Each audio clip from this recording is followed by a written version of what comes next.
Hello everyone and a very very good morning to all of you. सभी को visible Audible हूँ मैं? एक बार सभी लोग कमेंट करके बता देंगे कि हाँ जी मैम आप विजिबल भी और ऑडिबल भी हो। यस, चले great. So welcome to the session everyone. आप सभी का हार्दिक स्वागत है आज के सेशन में। एक छोटी सी प्रेयर के साथ हम आज का सेशन स्टार्ट करने जा रहे हैं। सभी लोग मेरे साथ मिलके बोलेंगे, dear God, dear universe, please help me stay focused. Please help me learn and understand better. Please help me stay away from all the distractions. Please help me maintain a very positive attitude. 30 seconds के लिए सभी लोग अपने मन में सोचेंगे जो आप जिंदगी में चाहते हैं. Please think about it for 30 seconds.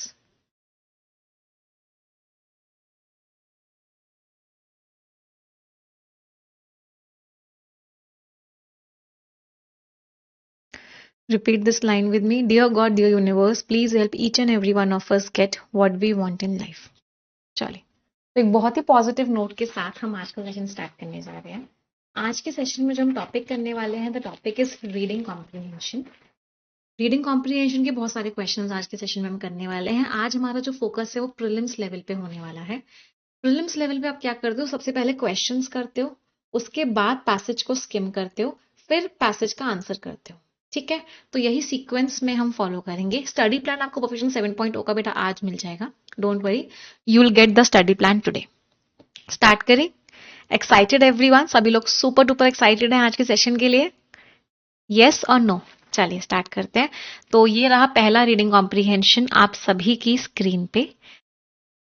पहले मैं चाहूंगी कि आप लोग खुद से ट्राई करें। जब आप खुद से ट्राई करते हो फिर आप एक्सप्लेनेशन सुनते हो ना, तो आपको ज्यादा अच्छे से समझ में आता है। तो पहले खुद से ट्राई करेंगे। सभी के पास 10 मिनट का टाइम है फर्स्ट रीडिंग कॉम्प्रिहेंशन के लिए। पैसेज थोड़ा सा लॉन्ग है। पहले मैं आपको क्वेश्चंस दिखाऊंगी। आप उन क्वेश्चन में कीवर्ड्स मार्क करोगे, इंपॉर्टेंट इंपॉर्टेंट वर्ड्स हैं वो नोट डाउन कर लोगे। उसके बाद आप पैसेज को स्किम करोगे। जहां जहां आपको कीवर्ड मिलेगा उस लाइन को बहुत अच्छे से रीड करोगे। उसके बाद आप क्वेश्चंस का आंसर करोगे। तो पहले क्वेश्चंस देखोगे, फिर स्किमिंग करोगे और फिर आंसर करोगे। इस सीक्वेंस में हम पूरा का पूरा रीडिंग कॉम्प्रिहेंशन करने वाले हैं। स्टार्ट करें? चलिए, सो लेट्स गेट स्टार्टेड। आज का सेशन स्टार्ट करते हैं। All the best everyone.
हाँ जी, चलिए कीवर्ड देखो इसमें, कीवर्ड क्या है इसमें? HIRD study data. तो ये कीवर्ड हमको कहाँ मिला? HIRD स्टडी डेटा कहाँ मिला था ये कीवर्ड? ये रहा।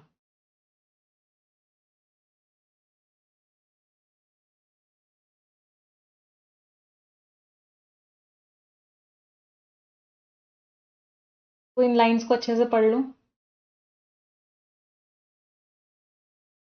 और भी कहीं मिला था ये keyword?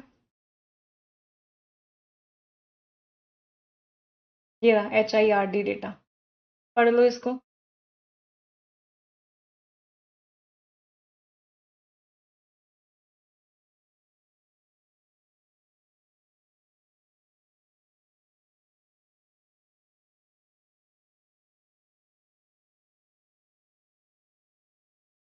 Read it.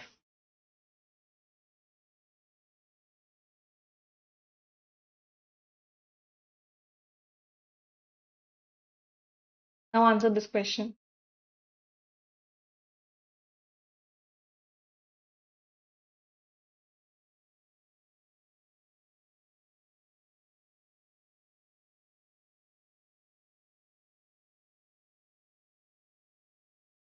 Next question.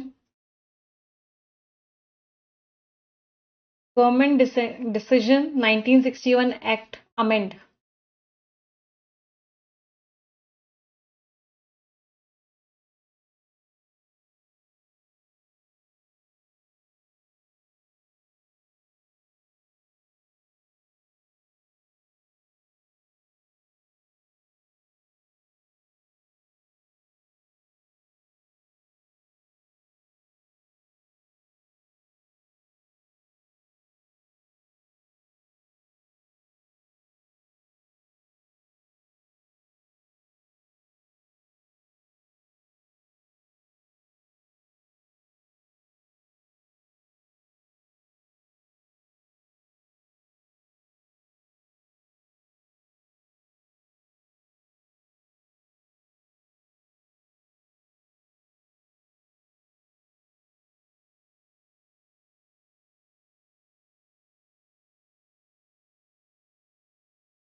चलिए लेट्स डिस्कस।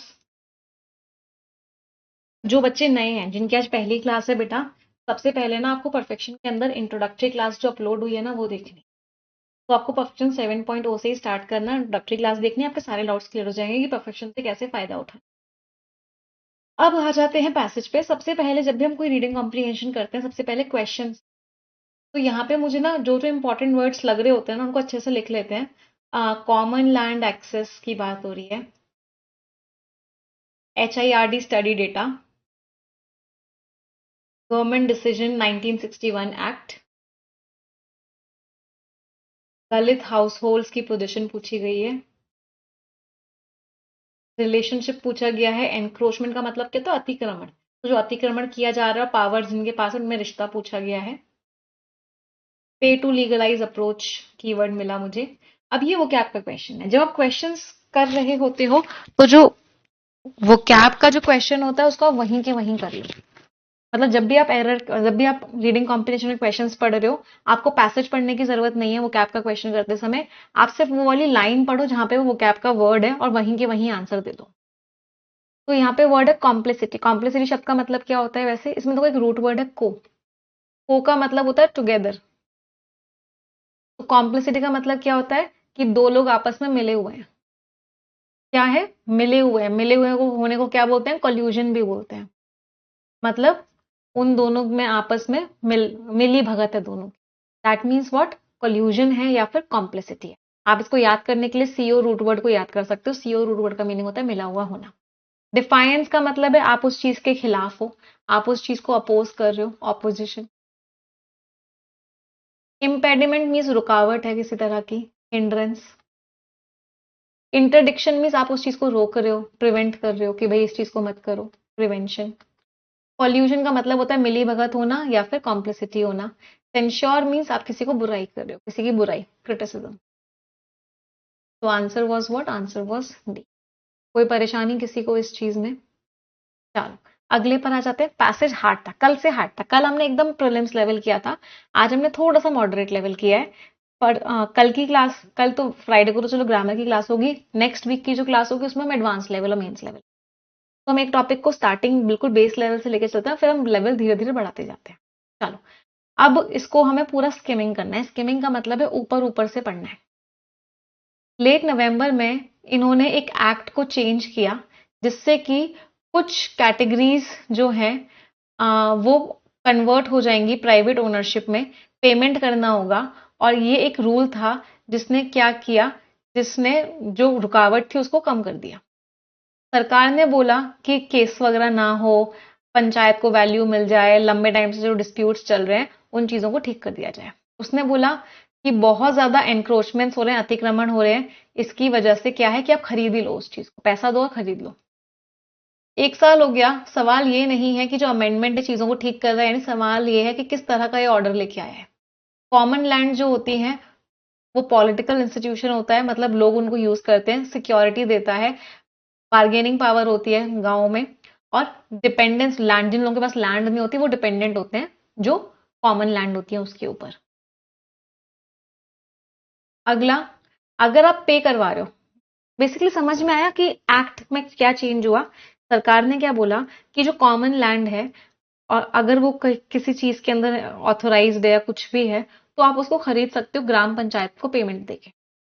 तो अगर पेमेंट देने की एबिलिटी ही तरीका है अपना टाइटल लेने का, अपना उस पर हक जमाने का, तो अभी क्या होगा, अभी जो डी फैक्टो पोजीशन था कि चलो आप उस चीज को आपने उस चीज को कंट्रोल किया हुआ था, वो आपकी ओनरशिप बन जाएगा, मतलब आपके पास लीगली वो चीज आ जाएगी। और इससे क्या होगा कि जो हाई क्लास लोग होंगे वो क्या करेंगे, उसको कैप्चर कर लेंगे।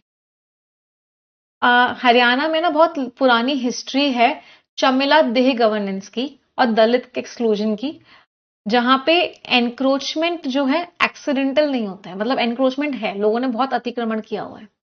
फील्ड बेस्ड वर्क जो होता है विलेज कॉमन्स पे, मतलब जो जगह है उन पे जो काम होता है, कि किस तरीके से दलित का जो हक है वो उनको मना कर दिया गया है, एनक्रोचमेंट हो रहा है और वो अतिक्रमण कैसे चल रहा है, सारे ऑफिशियल्स मिले हुए हैं और एक्सेस भी नहीं है पेपर वर्क, और जबरदस्ती भी की जा रही है दलित्स के साथ। और ये सिर्फ कहने की बात नहीं है। 2007 में HIRD की स्टडी हुई भिवानी और करनाल में, उसने बताया कि जो बाहर के लोग हैं वो फायदा उठाते हैं विलेज के कॉमन लैंड का। पंचायत जो है दलित फैमिलीज को एक्सेस नहीं दे रही है वहां का, और दलित हाउस होल्ड जो है, जो दलित घर हैं, वो शेयर भी नहीं ले पा रहे हैं क्योंकि वो उन इतने पावरफुल लैंड ओनर के साथ कॉम्पिटिशन में ही नहीं आ पा रहे। 15% जो अतिक्रमण हुआ है वो बहुत पावरफुल कम्युनिटीज के द्वारा हुआ है और उनके पास सपोर्ट है इन सबका, तो जो अमीर लोग हैं वो क्या कर रहे हैं, उनको फायदा हो रहा है। इसी एक्सरसाइज ने हमें ये भी बताया कि कितने बड़े लेवल पे ये काम हो रहा है कि इतना सारा एकर्स जो है जो अतिक्रमण हो चुका था, जिसमें इतनी सारी लैंड थी, इतने सारे, मतलब हमें स्केल बताया कि कितने बड़े लेवल पे ये चीज हो रही है। डेटा भी बोला कि इतने सारे केसेस फाइल हुए इलीगल पोजेशन के लिए इन जगहों के। एनक्रोचमेंट केसेस इतने ज्यादा बढ़ चुके हैं, मतलब कितना ज्यादा अतिक्रमण हो रहा है। ये नंबर्स बता दें कि क्या चीज रिस्क पे है। जब एनक्रोचमेंट को ही आप प्रोटेक्ट करोगे, लोग अतिक्रमण कर रहे हैं, आप उस चीज को सपोर्ट करोगे, तो ये जो पे टू लीगलाइज डिजाइन है, ऑथर ने क्या बोला कि सरकार क्या कर रही है, आपको वो जगह चाहिए, कोई बात नहीं, पेमेंट दे दो। तो इससे क्या होगा, उन्हीं लोगों को फायदा होगा जिनके पास पैसा है, पेपर वर्क करने की क्षमता है और जिनके नेटवर्क है, उन्हीं को फायदा हो रहा है। तो पूरे पैराग्राफ को हम ऊपर ऊपर से पढ़ रहे हैं, एक ही बात समझ में आ रही है कि जो पावरफुल है उसको सारे के सारे बेनिफिट्स मिल रहे हैं और जो गरीब है उससे सारे के सारे हक उसके छिन रहे हैं। फील्ड बेस्ड एग्रेरियन जो पॉलिटिकल इकोनॉमी, मतलब जो लोग फील्ड में काम करते हैं वो भी इस बात को स्ट्रॉन्ग कर रहा है। जो एग्रीकल्चरल लाइफ होती है वो लैंड के हिसाब से, कास्ट के हिसाब से होती है। जिन लोगों के पास घर नहीं होता है, जगह नहीं होती है, वो मजदूरी करते हैं, थोड़ा छोटा मोटा अपना खुद का काम करते हैं और बहुत ज्यादा डिपेंडेंट होते हैं सरकार की वेलफेयर स्कीम्स, जैसे कि पब्लिक डिस्ट्रीब्यूशन सिस्टम, जिसमें सरकार खाना देती है, अन्न देती है। ऐसी सेटिंग में अगर आप रूल्स रेगुलेशंस, मतलब पेमेंट करवा के उस चीज को लीगल कर दोगे, तो ये सही टेक्निक नहीं है, न्यूट्रल टेक्निक नहीं है। ये अमीर लोगों को ज्यादा बेनिफिट कर रही है। जो स्पेस बचा है गरीब लोगों के लिए, जिससे कि वो बच सके डोमिनेंट लैंड ओनर से, वो चीज उनसे छिन रही है और उन लोगों का फायदा हो रहा है जो अपने पोजेशन को एक फॉर्मल टाइटल में कर। तो बेसिकली ऑथर ने पूरे पैसेज में एक ही बात बोली कि सरकार क्या कह रही है, आपको ये जमीन अपने नाम में करवानी है, आप क्या करो, एक पेमेंट दे दो और करवा लो। तो इससे क्या होगा, जो लोग अमीर होंगे, जिनके पास पैसा होगा, जिनके पास पावर होगी, जिनके पास नेटवर्क होंगे, जो पेपर वर्क कर पाएंगे, वो लोग करवा लेंगे, और जो गरीब होंगे वो इस चीज को नहीं। तो गरीब और गरीब हो जाएगा, अमीर को और फायदा हो जाएगा। यही इस पूरे पैसेज का ऊपर ऊपर से हमने मीनिंग निकाल ली। चलो अब क्वेश्चन पे आते हैं, अब आप लोग मुझे आंसर बताओगे। इनमें से कौन सा है जो सबूत नहीं है कि कॉमन लैंड एक्सेस में एक्सक्लूड किया जा रहा है? तो पहले आप बताओ कौन सा सबूत है कॉमन लैंड एक्सेस में जो एक्सक्लूजन हो रहा है। मतलब कॉमन लैंड है, सबकी लैंड है, वो सरकार की लैंड है, लेकिन उसमें एक्सक्लूड किया जा रहा है लोगों को। तो कौन सी बात है जो उसका सबूत है? पहले सबूत वाले बताओ। डॉक्यूमेंटेशन है जो क्या दिखा रहा है कि हक नहीं है दलित कम्युनिटीज पे। तो इतने लंबे टाइम से क्या होता जा रहा है, इतने लंबे टाइम से डॉक्यूमेंट्स आ रहे हैं जो बता रहे हैं कि दलित कम्युनिटी को हक नहीं। ये बात लिखी हुई थी पैसेज में, कहाँ लिखी हुई थी? ये लिखी हुई थी, देखो कि ऐसे डॉक्यूमेंट्स हैं जो बता रहे हैं कि दलित के हकों को कैसे डिनाई किया गया है। तो ये तो दे रखा था कि दलित के जो हक हैं उनको किस तरीके से डिनाई किया गया है, उस बात के डॉक्यूमेंट्स भी हैं, चीजें भी हैं। तो ये तो मेंशन्ड था। चलो, रिसर्च की फाइंडिंग्स बता रही हैं कि जो आउटसाइडर्स हैं और जो पावरफुल लोग हैं उनको ज्यादा फायदा हो रहा है। तो रिसर्च क्या बता रही है कि जो आउटसाइडर्स हैं, जो बाहर के लोग हैं, उनको ज्यादा फायदा हो रहा है। ये बात भी ऑथर ने पैसेज में चिल्ला चिल्ला के बोली थी कि आउटसाइडर्स को और बाहर के लोगों को ज्यादा फायदा हो रहा है। ये बात कहाँ दे रखी थी कि आउटसाइडर्स को बहुत फायदा हो रहा है?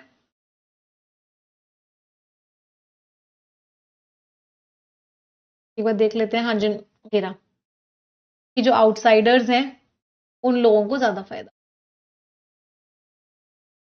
चलो, ये भी दे रखा था। स्टैटिस्टिकल डेटा रिवील करता है कि बहुत ज्यादा इंक्रीज हो गया है एनक्रोचमेंट के जो केसेस आ रहे हैं। तो एनक्रोचमेंट को लेके जो केसेस आ रहे हैं वो बढ़ते जा रहे हैं। तो ये भी लिखा हुआ था कि एनक्रोचमेंट को लेके जो केसेस आ रहे हैं वो भी बढ़ते जा रहे हैं। कहाँ लिखा हुआ था? एनक्रोचमेंट को लेके जो केसेस आ रहे हैं वो बढ़ते जा रहे हैं, वो यहाँ लिखा हुआ था, देखो। एंड जहां मैं पर्पल कलर यूज कर रही हूँ, एनक्रोचमेंट केसेस जो हैं वो इस लेवल पे पहुंच चुके हैं। 2.35 टाइम्स है इस फिगर का, मतलब ये भी बढ़ते जा रहे हैं। तो ये भी लिखा हुआ था कि अतिक्रमण के जो केसेस हैं जो कि कोर्ट्स में पहुंच रहे हैं, ये बढ़ते जा रहे हैं। चलो, ये भी मेंशन था। कोर्ट ने बोला है कि पंचायत को रिजर्व करना पड़ेगा मिनिमम परसेंटेज कॉमन लैंड का मार्जिनलाइज्ड ग्रुप के लिए। ऐसा तो कुछ भी नहीं बोला। कोर्ट ने क्या कहीं ऐसा बोला कि पंचायत को कम से कम इतनी जगह तो मार्जिनलाइज्ड ग्रुप को, गरीब ग्रुप्स को देनी ही देनी पड़ेगी। स्टडीज दिखाती हैं कि दलित की फैमिलीज जो हैं उन जगहों को एक्सेस नहीं कर पा रही है, हालांकि पंचायत की जिम्मेदारी है, फिर भी दलित फैमिलीज उनको एक्सेस नहीं कर पा रही है। ये बात भी सही है कि दलित फैमिलीज को उनका हक नहीं। तो पूरे पैसेज में ऑथर ने चिल्ला चिल्ला के यही बोला था कि दलित फैमिलीज को उनका हक नहीं मिला। तो इसमें भी हक नहीं मिल रहा, इसमें भी हक नहीं मिल रहा उनको, इसमें भी हक नहीं मिल रहा उनको, इसमें भी हक नहीं मिल, इसमें हक मिल रहा है, तो ये बिल्कुल ऑपोजिट है। तो आंसर वॉज। कोई परेशानी किसी को भी? चलिए अगले पर आ जाते हैं। जो HIRD का स्टडी डेटा बताया है ऑथर ने, वो क्यों बताया है? डेटा क्यों बताते हैं कि कितनी ज्यादा प्रॉब्लम है, लोग अतिक्रमण पे अतिक्रमण किए जा रहे हैं, अमीर लोग जमीन अपने कब्जे में किए जा रहे हैं। तो प्रॉब्लम बताइए। उन्होंने ये नहीं बताया कि एनक्रोचमेंट बहुत छोटा सा इशू है। अतिक्रमण कोई छोटा इशू नहीं है, अतिक्रमण बहुत बड़ा इशू है, बहुत बड़ा स्केल है उसका, बहुत बड़े लेवल पे है, बहुत बड़ा प्रॉब्लम है ये। अमीर लोग कैप्चर करते जा रहे हैं। रेवेन्यू कोर्ट सिस्टम ने ठीक कर दिया प्रॉब्लम? नहीं, अभी प्रॉब्लम ठीक नहीं हुई है। कल्टीलेबल कॉमन लैंड अभी भी प्रोटेक्टेड है? नहीं, प्रोटेक्टेड नहीं है, अतिक्रमण हो रहा है उसके ऊपर। एनक्रोचमेंट केसेस कम हुए हैं? नहीं, कम नहीं हुए हैं एनक्रोचमेंट केसेस, अतिक्रमण केसेस कम नहीं हुए हैं, अतिक्रमण के केसेस बढ़े हैं। अगर आप इस पूरे पैसेज को टोन की हेल्प से करना चाहो ना, तो आप इस पूरे पैसेज को टोन की हेल्प से भी कर सकते हो। कैसे टोन की हेल्प से कर सकते हो? कि ऑथर की टोन नेगेटिव है, कि प्रॉब्लम बढ़ी हुई है, प्रॉब्लम कम नहीं हो रही है, टोन नेगेटिव है, तो आप आराम से टोन में कर सकते हो। ये इसकी टोन पॉजिटिव थी कि अतिक्रमण छोटा सा इशू है, इन्होंने रिजॉल्व कर दिया, इसकी टोन पॉजिटिव थी। ये प्रोटेक्टेड है, इसकी टोन पॉजिटिव थी। केसेस कम हो गए, इसकी टोन पॉजिटिव थी। जबकि ऑथर में पूरे पैसेज में टोन नेगेटिव, नेगेटिव टोन वाला सिर्फ यही था। Answer was what? Answer was. कोई परेशानी? चलो अगले वाले पे आते हैं, नेक्स्ट पे आते हैं। लॉजिक क्या है सरकार के डिसीजन के पीछे कि सरकार जो है इस एक्ट को चेंज कर रही है? तो व्हाट इज द लॉजिक? सरकार का लॉजिक क्या है? सरकार का लॉजिक बताओ क्या था? सरकार का लॉजिक था पैसा है, कमाई हो। मेन तो सरकार का लॉजिक क्या था? कमाई होनी चाहिए, पैसा आना चाहिए, तुम पेमेंट करो और यूज कर लो। तो पैसा, कमाई, पनिश करने का लॉजिक था कि जितने भी लोग एनक्रोच कर रहे हैं, जितने भी लोग अतिक्रमण कर रहे हैं, उनको पनिश किया जाए। जितनी भी अतिक्रमण वाली जमीन है वो दलित लेबरर को दे दी जाए। हाँ, इतने लंबे टाइम से जो डिस्प्यूट चल रहे हैं, केसेस कम हो और पैसा आए। सरकार का लॉजिक क्या था? पैसा आए। नेशनलाइज कर दी जाए सारी लैंड और उसको सरकार अपने कंट्रोल में ले ले। हर तरह का प्राइवेट ओनरशिप बैन किया जाए। सरकार का लॉजिक था कि खूब सारा क्या आए? खूब सारा पैसा आए, भर भर के पैसा आए। तो answer was what? Answer was. चलो अगले पर आते हैं। पैसेज ने क्या बताया है? जो दलित हाउस होल्ड है उनकी पोजीशन पहले बताओ, खराब है अच्छी है? दलित हाउस होल्ड जो हैं उनकी जो कंडीशन है वो खराब है या अच्छी है? खराब है ना कंडीशन। उनको सबसे ज्यादा कॉमन लैंड मिल जाती है, सरकार की सब्सिडी मिलती है उनको? नहीं। वो शहर चले जाते हैं, ऐसा कुछ भी नहीं लिखा हुआ था। उनके पास पॉलिटिकल रिप्रेजेंटेशन बहुत स्ट्रांग है, बहुत पॉलिटिकली स्ट्रांग है वो। उनके पास बहुत लैंड है, तो उनसे कर सकते हो। वो डिपेंड करते हैं बहुत ज्यादा इनसिक्योर वेज वर्क पे, मतलब वो लेबर की तरह काम करते हैं और वेलफेयर स्कीम पे ही डिपेंडेंट होते हैं, उनके पास अपना पैसा नहीं। आंसर वो सिचुएशन खराब। अगला रिश्ता क्या है अतिक्रमण में और सोशल पावर स्ट्रक्चर में? जिसके पास जितनी पावर है उतना ज्यादा उसने अतिक्रमण किया। जिसके पास जितनी पावर है, जो जितना स्ट्रांग है, जितना पॉलिटिकली कनेक्टेड है, उतनी पावर है उसके पास, उतना उसने अतिक्रमण किया हुआ है। तो अनऑथोराइज्ड ऑक्यूपेशन जो है वो रैंडम है, हर ग्रुप में बराबरी का है, चाहे अमीर हो चाहे गरीब हो, चाहे दलित हो या चाहे कोई और क्लास का हो, सब में बराबरी का है, इक्वल तो नहीं है। लीगल लॉज की वजह से जो स्ट्रॉन्ग ग्रुप हैं उनको नहीं मिल रही है लैंड रिसोर्स, नहीं उनको तो मिल रही है। एनक्रोचमेंट कैसे हो रहा है? पॉलिटिकल कनेक्शन इसका जितना ज्यादा है, जितना ज्यादा इंस्टीट्यूशन उसके साथ मिला हुआ है, पावरफुल जो जितना ज्यादा है उतना ही उसने अतिक्रमण किया। दलित कम्युनिटी को फायदा मिला है? नहीं, फायदा नहीं मिला है। ऑथर ने चिल्ला चिल्ला के बोला कि वो नुकसान। एडमिनिस्ट्रेटिव रिफॉर्म, सरकार ने जो चेंजेस लेके आई है सरकार, इसकी वजह से भेदभाव कम हो गया है। भेदभाव कम नहीं हुआ है। ऑथर की टोन नेगेटिव, इसकी टोन पॉजिटिव थी, इसकी टोन पॉजिटिव, इसकी टोन पॉजिटिव, इसकी टोन न्यूट्रल थी। ऑथर के, मैं पूरे पैसेज की टोन ही ऑथर की नेगेटिव थी, तो नेगेटिव टोन का ही आंसर होगा। समझ आ रहा है सभी को? रिस्क क्या है? अगर पे टू लीगलाइज अप्रोच जो है सरकार की, कि आपने एनक्रोचमेंट किया हुआ है, अतिक्रमण किया हुआ है, पेमेंट दे दो और अपने नाम करवा लो, तो ये जो पे टू लीगलाइज अप्रोच है, इसका रिस्क क्या है? बताओ रिस्क क्या होगा? अमीर लोग जिनके पास पावर है, पैसा है, नेटवर्क है, डॉक्यूमेंटेशन कर सकते हैं, उनका फायदा हो जाएगा, अमीर लोगों का फायदा हो जाएगा। तो तुरंत की तुरंत लड़ाइयां हो जाएंगी। लड़ाइयों की तो बात ही नहीं हो रही। हाँ, एलाइट मीन्स हाई क्लास, तो elite capture means high class लोग कैप्चर कर लेंगे। जिनके पास फाइनेंशियल पावर है, पैसा है, सोशल पावर है, कनेक्शंस है, उनको फायदा हो जाएगा। बहुत केसेस होंगे। एग्रीकल्चर आउटपुट कम हो जाएगा, दलित हाउसहोल्ड्स को फायदा हो जाएगा, कंट्रोल आ जाएगा? नहीं, अमीर लोगों को फायदा होगा। Answer was B.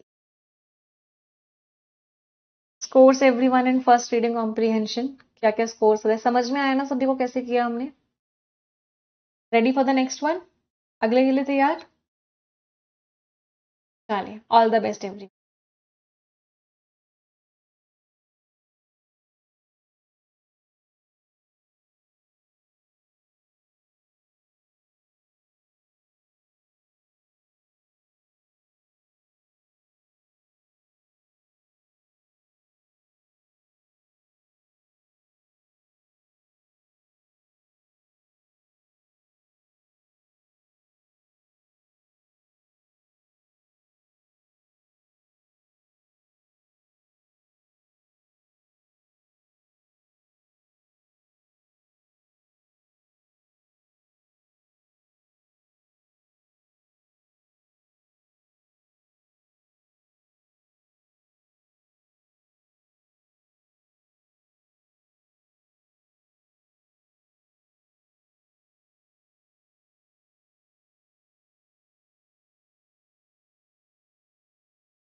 चलिए डिस्कस करें. Okay, let's discuss them. क्या कंडीशन है एलन मस्क के लिए कि उनको कितना डॉलर का पेमेंट मिले? ठीक है. टेस्ला की जो परफॉर्मेंस है और मस्क का जो कंपेंसेशन है उनको लेके क्या कॉन्ट्रडिक्शन है? जो कंपेंसेशन स्ट्रक्चर है उसका रिजल्ट क्या नहीं है?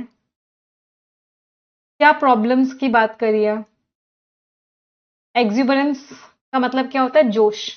आज ही हमने सुबह इलेक्टोरल की क्लास में एक्सुबरेंट वर्ड पढ़ा था. एक्सुबरेंट इंसान कौन होता है? बहुत जोशीला इंसान, बहुत एंथुजियास्टिक इंसान.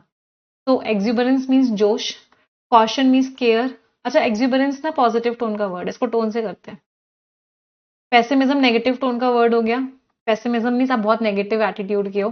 रेस्ट्रेंट मीन्स आप कंट्रोल कर रहे हो, तो ये भी नेगेटिव टोन का वर्ड हो गया. एंथुजियाज्म बिल्कुल सही बात है, जोश पॉजिटिव टोन का है.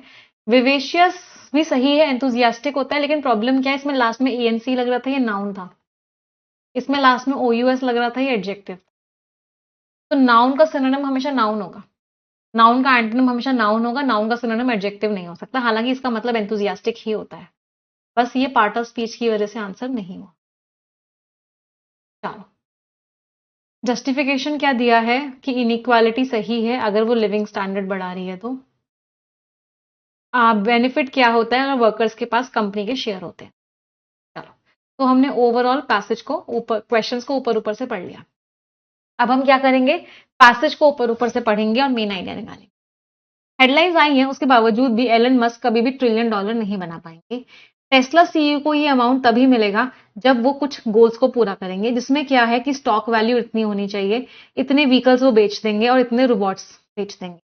तो ऐसा लग रहा है कि ये फिक्शन है कहानी, और ये है भी. लेकिन टेस्ला शेयर होल्डर्स को ऐसा लग रहा है कि सही है, अगर ये विजन पूरा होता है तो ठीक है ये चीज. तो लेकिन दो बड़ी बड़ी प्रॉब्लम्स हैं. पहला कि बहुत ज्यादा ही एंथुजियाज्म है और इनइक्वालिटी है. बहुत सारे एनालिस्ट ने बोला है कि टेस्ला का स्टॉक बहुत ज्यादा ओवर वैल्यूड है, इतना ज्यादा इसका रेशो है. इसकी जो मार्केट कैपिटलाइजेशन है वो बढ़ गई है, हालांकि इसके सेल्स और प्रॉफिट्स जो है कम होते जा रहे हैं जब से ट्रम्प कैंपेन में उनका एसोसिएशन हुआ है, और ये अभी इतने हैं. फिर मस्क को क्यों रिवॉर्ड किया जा रहा है जब उनकी कंपनी की परफॉर्मेंस अच्छी नहीं है? तो बेसिकली पूरे पैराग्राफ में क्या दे रखा है कि टेस्ला की परफॉर्मेंस उतनी अच्छी नहीं है, सेल्स प्रॉफिट उतना अच्छा नहीं है, लेकिन उसके शेयर वैल्यू को इतना ओवर वैल्यू क्यों किया जा रहा है? अभी जो पे पैकेज है जो टेस्ला शेयर होल्डर्स ने बोला है, उसमें ये सिर्फ एक बेट है कि फ्यूचर में अच्छा हो जाएगा. कंपनी जो है अपने आप को चेंज करेगी, एआई की बहुत बड़ी कंपनी बन जाएगी मस्क की लीडरशिप के अंदर.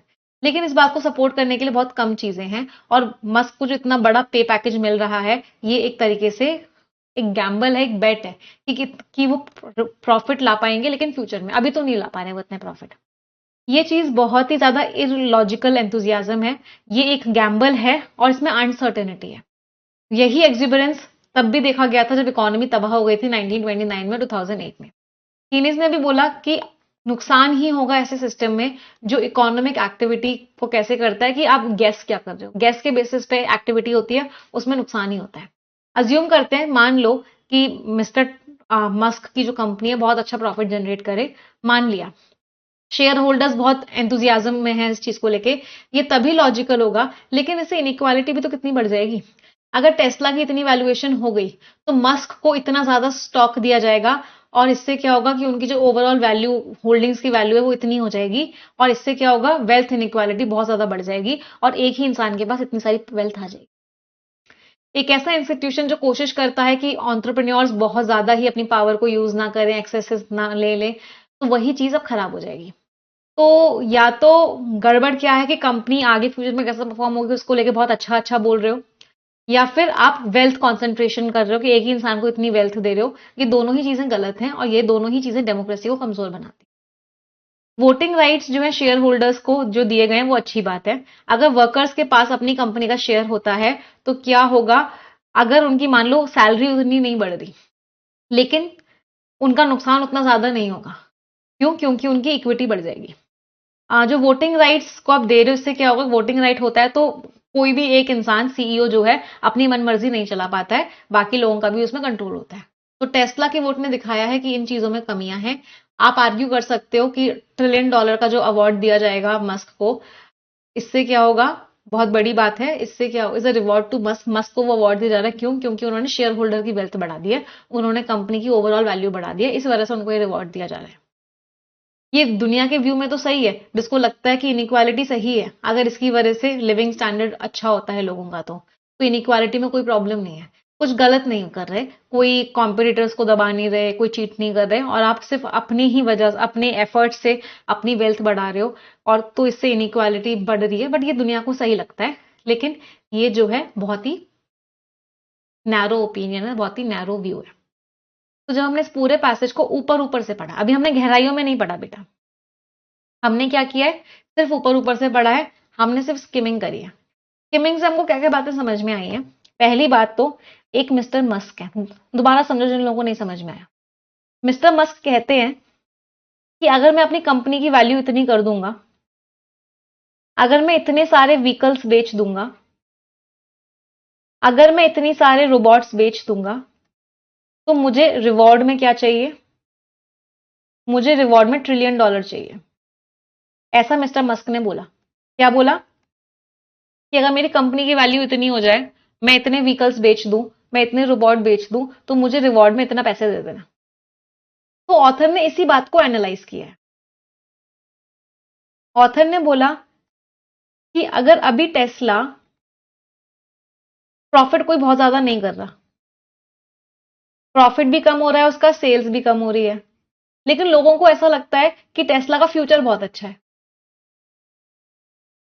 क्योंकि आर्टिफिशियल इंटेलिजेंस की बहुत बड़ी कंपनी बन जाएगा ये आगे जाके। तो लोगों को लग रहा है कि इसका फ्यूचर बहुत अच्छा है, इसलिए इसकी शेयर वैल्यू बढ़ती जा रही है। तो ऑथर ने बोला कि ये चीज गलत है, आप प्रेजेंट नहीं देख रहे हो और आप फ्यूचर सोच के उस चीज की वैल्यू बढ़ाते जा रहे हो, तो ये चीज क्या है, गलत है, इसकी वजह से तबाही मच जाती है। अगली बात, अब जो वहां पे शेयर होल्डर्स हैं, या फिर जो कंपनी के वर्कर्स हैं, कंपनी के वर्कर्स को कंपनी का शेयर देने का क्या फायदा होता है? या वो वर्कर्स की सैलरी उतनी नहीं बढ़ रही, लेकिन कंपनी की वैल्यू बढ़ रही है, तो उनकी शेयर होल्डिंग बढ़ रही है। दूसरी बात, वर्कर्स के पास वोटिंग राइट्स आ जाते हैं, तो एक ही इंसान के हिसाब से पूरी कंपनी नहीं चलती है, बाकी लोगों का भी कंट्रोल आ जाता है। फिर अब ऑथर ने लास्ट में क्या बोला? ऑथर ने लास्ट में ये बोला कि यार देखो, जब अगर किसी एक इंसान को इतना पैसा मिल जाएगा, तो दुनिया में इनइक्वालिटी बढ़ जाएगी। किसी अगर एक इंसान को इतना पैसा मिल गया, तो क्या बढ़ेगी? इनइक्वालिटी बढ़ जाएगी दुनिया में, ये तो गलत है। लेकिन फिर दुनिया क्या सोचती है? दुनिया सोचती है अगर इनइक्वालिटी बढ़ती है, लेकिन उस इनइक्वालिटी के बढ़ने के बाद लोगों का लिविंग स्टैंडर्ड अच्छा होता है, लोगों की लाइफ अच्छी होती है, तो कोई प्रॉब्लम नहीं है। अगर कोई एक इंसान बहुत पैसा कमा रहा है, वो किसी को चीट नहीं कर रहा, वो किसी को दबा नहीं रहा, वो अपनी मेहनत से अपनी वेल्थ बढ़ा रहा है, और उससे बाकी लोगों की भी का भी लिविंग स्टैंडर्ड अच्छा हो रहा है, तो उसमें कोई प्रॉब्लम नहीं है, वो इनइक्वालिटी बढ़ना जस्टिफाइड है। पर ऑथर ने बोला बट दुनिया की जो सोच है ये गलत है। कितने लोगों को पैसेज समझ आया? चलो, अब मैं आपको फिर से मौका दे रही हूँ क्वेश्चंस के आंसर देने का, ठीक है? चलो, अब मुझे इस क्वेश्चन का आंसर फिर से दोगे। जिन बच्चों ने तब आंसर नहीं दे पाए थे, अब फिर से पढ़ेंगे क्वेश्चन को, 30 सेकेंड्स का आपको टाइम में फिर से दे रही हूँ, मुझे फिर से आंसर दोगे। एलन मस्क ने अपने लिए क्या कंडीशन रखी है कि उनको $1 ट्रिलियन का पैसा मिल पे आउट मिल जाए? क्या कंडीशन रखी है उन्होंने? कि टेस्ला की जो मार्केट कैपिटलाइजेशन है वो स्टेबल रहे? नहीं, स्टेबल नहीं रहे। कंपनी व्हीकल मैन्युफैक्चर को छोड़ के एआई पे आ जाए? नहीं। उनके कुछ टारगेट्स हैं, एक तो इतनी वैल्यूएशन हो जाए और बहुत ज्यादा सेल्स हो जाए, सही है। उनको वेल्थ इनइक्वालिटी कम करनी है, उनको सारे रिश्ते तोड़ देने हैं, सीवर मिस कट कर देने हैं पॉलिटिकल कैंपेन से। उन्होंने दो टारगेट रखे हैं कि इतनी सेल्स हो जाए और इतनी मेरी कंपनी की वैल्यूएशन हो जाए। Answer is what? चलो, अगला क्वेश्चन खुद से आंसर करोगे अब।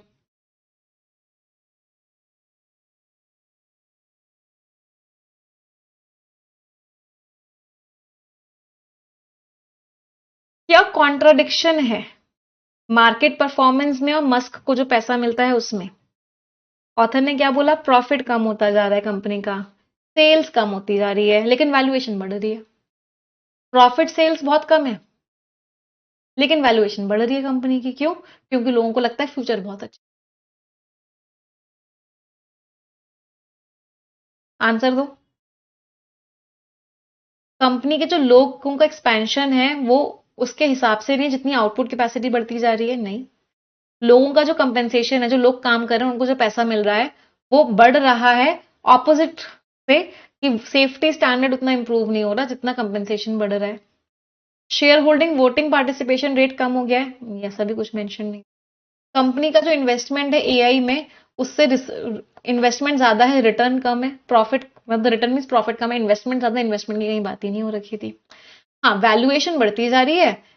ऑपरेशनल रिजल्ट मीन्स जो काम करो उसका रिजल्ट मतलब प्रॉफिट और सेल्स कम होती जा रही है, तो प्रॉफिट और सेल कम हो रही है, वैल्यूएशन बढ़ रही है, यही ऑथर ने। चलो अगला क्वेश्चन आंसर दोगे।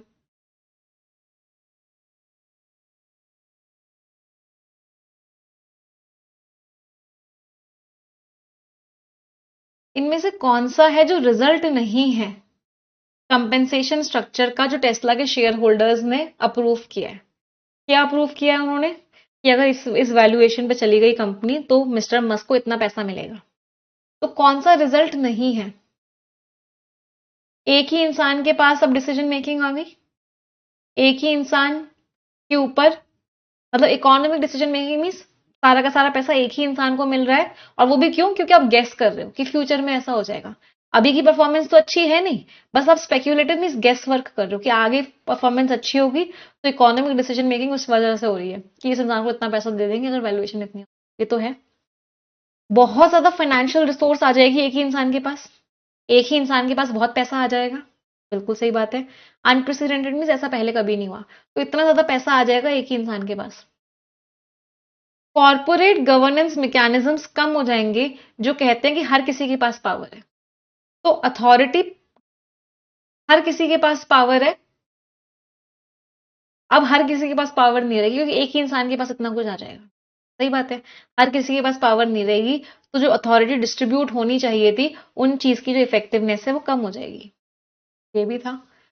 प्रॉफिट को बांटा जाएगा, बांटा नहीं जाएगा, मिस्टर मस्क को दे दिया जाएगा, इतना बड़ा अमाउंट मिस्टर मस्क को दे दिया जाएगा, तो रीडिस्ट्रीब्यूशन होगा प्रॉफिट का? नहीं, सारा का सारा जो वेल्थ एक्यूमुलेशन पैटर्न है कि सारा का सारा पैसा एक ही जने के पास जा रहा है, वो चीज सही हो जाएगी, और इससे क्या होगा? डेमोक्रेसी कमजोर पड़ जाएगी, सारा का सारा पैसा एक ही इंसान के पास आ जाएगा, तो वेल्थ एक्यूमुलेशन हो जाएगी, डेमोक्रेटिक इंस्टीट्यूशनल स्टेबिलिटी कम हो जाएगी, एक ही इंसान के पास सारा कंट्रोल आ जाएगा। बस, कोई दिक्कत? चलो अगला वाला बताओगे। पुरानी जो प्रॉब्लम्स हुई थी वो क्या बता रही थी? पुरानी प्रॉब्लम क्या हुई थी कि अगर आप गेस वर्क पे चलते हो कि आगे अच्छा होगा परफॉर्मेंस, तो अभी पैसा लगा दो, अगर आप गेस पे चलते हो तो नुकसान होता है। अगर आप गेस पे चलते हो, गेस वर्क करते हो, स्पेक्यूलेशन करते हो कि आगे अच्छा हो जाएगा परफॉर्मेंस, अभी तो प्रॉफिट और सेल्स नहीं आ रही है बट आगे अच्छी आएगी, और इस बेसिस पे आप शेयर ले लेते हो, इस बेसिस पे आप उस कंपनी को वैल्यूएशन दे देते हो, तो नुकसान होता है। साइक्लिकल पैटर्न है स्पेक्यूलेशन के, वो बताते हैं ऐसे फीचर्स कैपिटलिस्ट सिस्टम के जिनमें कोई बीच में दखल अंदाजी की जरूरत नहीं होती, ऐसी कोई बात ही नहीं। जो नए फाइनेंशियल इंस्ट्रूमेंट्स हैं वो बहुत अच्छे से डेवलप हो गए हैं जिससे कि फेलियर ही नहीं होगा, नहीं फेलियर होगा। अभी की जो स्पेक्यूलेटिव प्रैक्टिसेस हैं कि आप फ्यूचर सोच रहे हो अच्छा है, ये वही बताती हैं जो पहले भी हुआ है जिसकी वजह से नुकसान हुआ है। तो पहले भी ऐसा हुआ था, 2008 में ऐसा हुआ था कि लोगों ने फ्यूचर देखते हुए इन्वेस्ट कर दिया था, लेकिन इससे क्या होता है? Economic harm. तो स्पेक्यूलेटिव प्रैक्टिसेस, गेस वर्क वाली प्रैक्टिसेस की फ्यूचर अच्छा होगा इसलिए हम चीजें कर लेते हैं, गलत होती है। बिल्कुल सही है। टेक्नोलॉजिकल एडवांसमेंट की वजह से रिस्क कम हो गई है, पुराने कंपैरिजंस बेकार हो गए हैं, रूल्स रेगुलेशंस अच्छे हुए हैं पुराने वाली प्रॉब्लम्स के बाद, इसकी वजह से अब प्रोटेक्शन है, अब कोई कोलैप्स नहीं, अब कोई नुकसान नहीं होगा, नहीं अभी भी नुकसान हो सकता है। तो अगर आप गेस वर्क पे चलते हो, आपको लगता है कि आगे चीजें अच्छी होंगी इसीलिए आप अभी उस पर इन्वेस्ट कर देते हो, तो ये चीज नुकसान पहुंचा सकती है। चलो अगला हमने कर ही लिया, नेक्स्ट। इस चीज को लेके ऑथर क्या कह रहे हैं कि अगर इनइक्वालिटी किसी का लिविंग स्टैंडर्ड बढ़ाती है तो वो अच्छी है। ऑथर का अपना ओपिनियन क्या था? पैसेज में बोला कि दुनिया को लगता है कि अगर इनइक्वालिटी लोगों का लिविंग स्टैंडर्ड बढ़ा रही है तो वो अच्छी है। ऑथर का ओपिनियन क्या था? बहुत छोटी सोच है ये। क्या था ऑथर का ओपिनियन? देखो, this is to take too narrow a view of the political import of India. ये बहुत नैरो व्यू है, बहुत छोटी सोच है। तो ऑथर इस बात को सपोर्ट कर रहे हैं? नहीं, ऑथर सपोर्ट तो नहीं कर रहे कि ये एक बहुत ही प्रैक्टिकल बेस है कैपिटलिज्म का। कैपिटलिज्म मीन्स पावर कुछ ही लोगों के पास है। ऑथर इसको पूरी तरीके से रिजेक्ट कर रहे हैं कि बिल्कुल ही गलत है। डेटा दिखा रहे हैं कि लिविंग स्टैंडर्ड गिर जाते हैं इनइक्वालिटी की वजह से। ऑथर को लगता है बहुत नैरो है, इससे बहुत डेंजर्स है। ऑथर को लगता है कि जस्टिफिकेशन सिर्फ इंडस्ट्रीज में है जो टेक्नोलॉजी में इन्वॉल्व नहीं है। ऑथर को लगता है लॉजिक सही है लेकिन मस्क के केस में एप्लीकेबल नहीं है। नहीं, ऑथर को लगता है बहुत नैरो सोच है। आंसर वाज, चलो नेक्स्ट क्वेश्चन। ऑथर को क्या लगता है अगर वर्कर्स के पास कंपनी शेयर हो तो उसका क्या फायदा होगा? अगर वर्कर के पास उनकी कंपनी का शेयर हो तो इसका क्या फायदा होगा?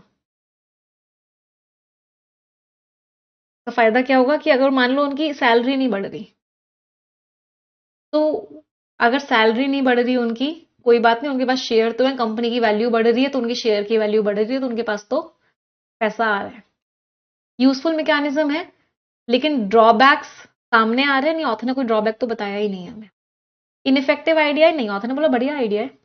मेन सोल्यूशन, प्राइमरी वर्ड ने बोलते मेन सोल्यूशन है, जिससे कि सीईओ की पावर कंसंट्रेट, सीईओ के पास सारी पावर नहीं आएगी। उनको लगता है कि अगर उनकी सैलरी नहीं बढ़ेगी तो उनको कंपेंसेशन अच्छा मिल जाएगा, कंपनी की वैल्यू बढ़ेगी तो उनको उनके शेयर की वैल्यू बढ़ेगी, तो अच्छी बात है। पुराना कॉन्सेप्ट है, बेकारी का कॉन्सेप्ट है। नहीं, ऑथर ने सपोर्ट किया है इसको। ड्रॉबैक मीन्स कमियां बेटा। आंसर वाज, समझ आया सभी को? एवरीवन, यस और नो? मजा आया आज के सेशन में? तो आज हमने थोड़े अच्छे लेवल के, कल हमने बहुत बेसिक लेवल किया था, आज हमने थोड़ा सा मॉडरेट लेवल के रीडिंग कॉम्प्रिहेंशन किए हैं, जहां पे समझना बहुत जरूरी है। अब तो मैं आपको कुछ बातें बताती हूँ। मान लो कुछ बच्चों को ऐसा लगता है कि मैम हमें वर्ड के मीनिंग नहीं पता होते तो हमसे स्किमिंग नहीं हो पाती। मान लो मुझे इस वर्ड का मीनिंग नहीं पता, मुझे इस वर्ड का मीनिंग नहीं पता, मुझे इस वर्ड का मीनिंग नहीं पता, नहीं पता इस वर्ड का मीनिंग, कोई फर्क नहीं पड़ता, आपका ओवरऑल आइडिया सेम ही रहेगा। एलोन मस्क इतने पैसा नहीं कमा पाएंगे, इनको ये पैसा तभी मिलेगा जब वो इतने गोल्स, मुझे सिर्फ गोल्स का मीनिंग पता होना चाहिए, जब उनको बस ये वाली लाइंस इंपॉर्टेंट थी, ही वर टू मीट गोल्स। अगर वो अपने गोल्स पूरे करेंगे जिसमें उनको वैल्यू कंपनी की बढ़ानी है, इतनी करनी है, इतनी गाड़ियां बेचनी है और इतने रोबोट्स बेचने, ये इंपॉर्टेंट। तो जिस वर्ड का मीनिंग नहीं पता होता उस वर्ड को देखना भी नहीं होता इसके। मुझे इस लाइन से कोई मतलब नहीं था।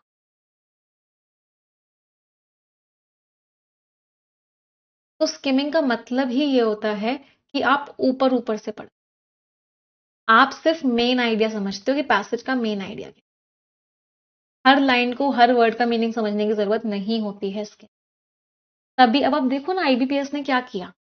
आईबीपीएस ने आपके 40 क्वेश्चन कर दिए, है ना, 40 क्वेश्चंस कर दिए। एसबीआई पीओ में आपके 40 सवाल आते हैं जो आपको 20 मिनट में देने होते हैं। तो आप देख रहे होंगे कि अब जो एग्जामिनेशन का नया पैटर्न आता जा रहा है वो क्या होता जा रहा है? नया पैटर्न आपके नंबर ऑफ क्वेश्चंस बढ़ाता जा रहा है। नंबर ऑफ क्वेश्चंस बढ़ाने का मतलब समझते हो? कि वो आपको रीडिंग करने का टाइम ही नहीं देना चाहते पेपर में। वो चाहते हैं कि आप स्किमिंग को मास्टर करो।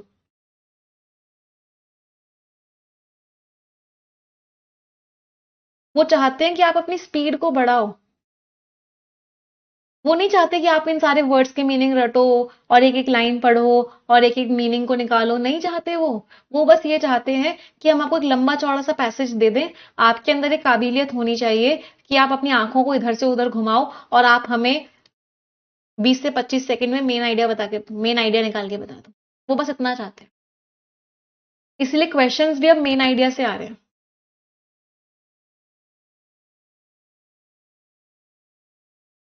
तो क्वेश्चंस अब डिफिकल्ट नहीं आएंगे एग्जाम में। क्वेश्चंस अब इन्फ्लुएंस वाले बहुत ज्यादा नहीं देखने को मिलेंगे, क्वेश्चंस अब देखने को मिलेंगे मेन आइडिया के, और मेन आइडिया के लिए अब स्किमिंग की बहुत जरूरत हो। तो स्किमिंग पर बहुत फोकस करना है हमको, बहुत अच्छे से सीखनी है।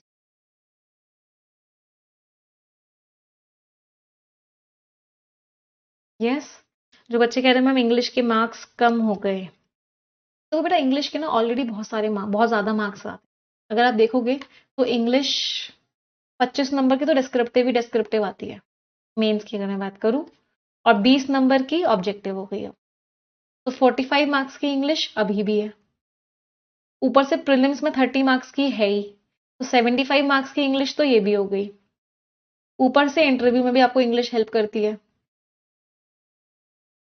तो इंपॉर्टेंस तो ऑटोमेटिकली बहुत ज्यादा है, इंपॉर्टेंस को तो कोई कम कर ही नहीं सकता। एसबीआई पीओ में प्रीलिम्स में ही 40 नंबर की आ जाती है, फिर उसके बाद 20 नंबर की आपकी मेंस में आ जाती है, फिर उसके बाद 30 नंबर का आपका डिस्क्रिप्टिव राइटिंग आ जाती है, 90 मार्क्स की तो यही हो गई, फिर उसके बाद इंटरव्यू में भी यूज में आती है।